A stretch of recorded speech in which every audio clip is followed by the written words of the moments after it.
place is Switzerland. The time, early spring, 1978.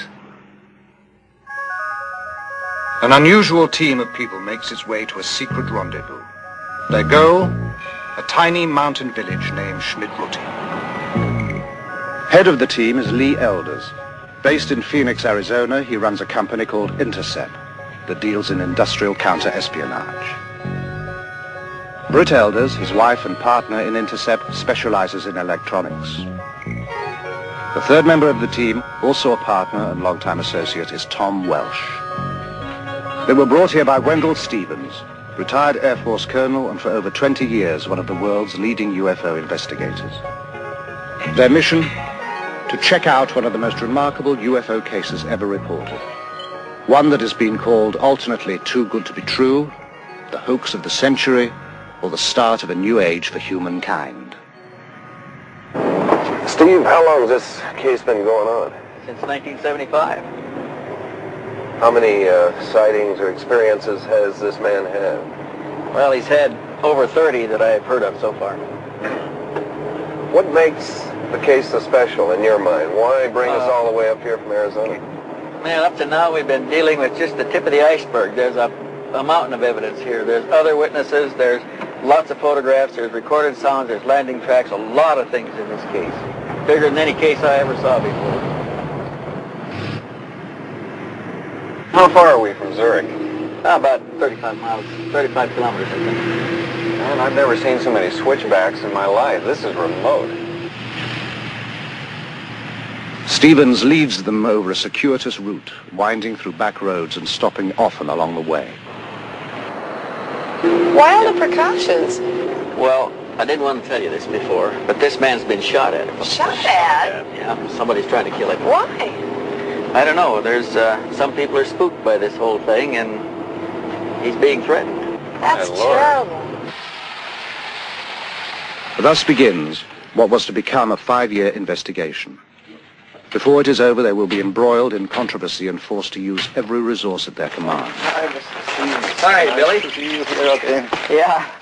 I brought my friend's been telling you about. This is Britt Elders. Hi. Good to meet you. Lee Elders. His name is Edward Meier. He is called Billy, an old nickname that sprang from his fondness for heroes of the American West. Buffalo Bill, Wild Bill, and Billy the Kid.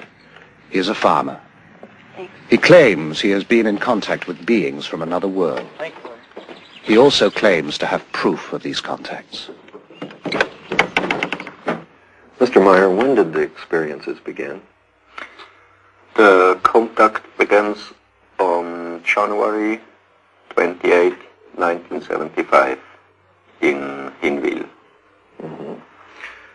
How did it happen? What made you go outside into the forest? I got something like a very nice voice in my head.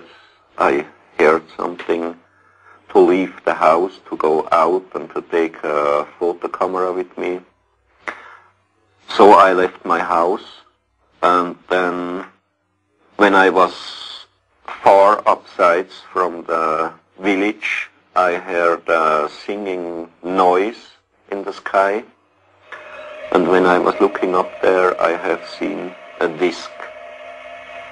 This disc was flying over the clouds, and then it came to the point where I was staying with my motorcycle.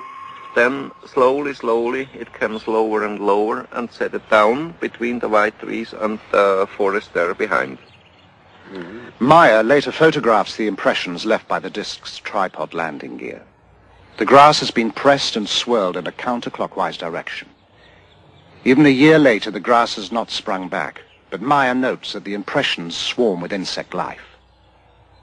Then I have seen a person who came out of the disc. Person came out? Yeah.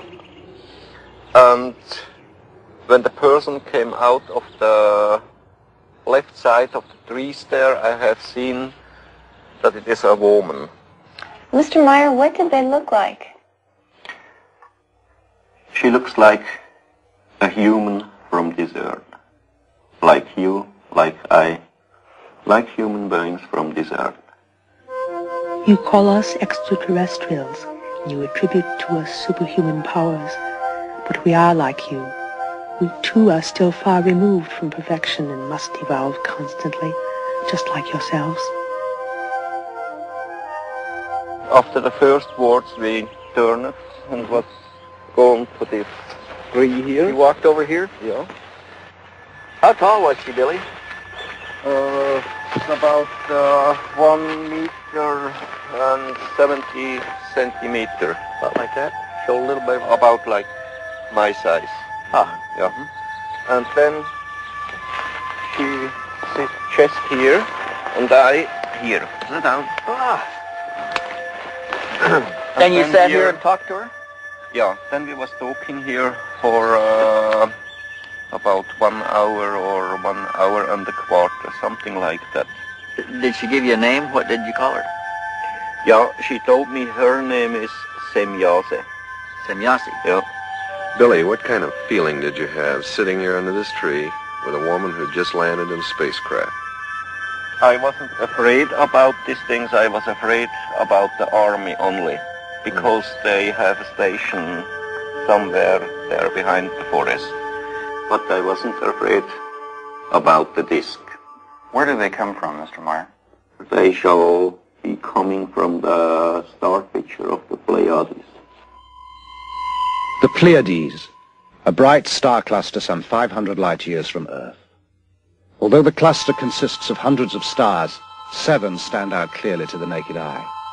The Greeks call them the nymphs of heaven. We call them the 7 sisters. What was going through your mind? What did you want to talk about? You see, my head was full of questions, but the most of the time she was telling me, and I hadn't many chances to ask her something.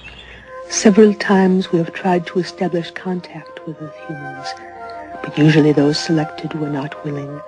They were afraid others would consider them liars, or mad, or would try to destroy them. You see, the first she told me I shall get the most best pictures of UFOs, what's ever happened on Earth. And the second thing, I shall go out to tell the truth to the human on Earth, why they are coming to here, what reason they have, that they are coming to Earth not to harm us, not to make war, not to bring peace, just to bring a teaching. Why are they interested in us, a society thousands of years behind them in technological development? According to Meier, we share common ancestors.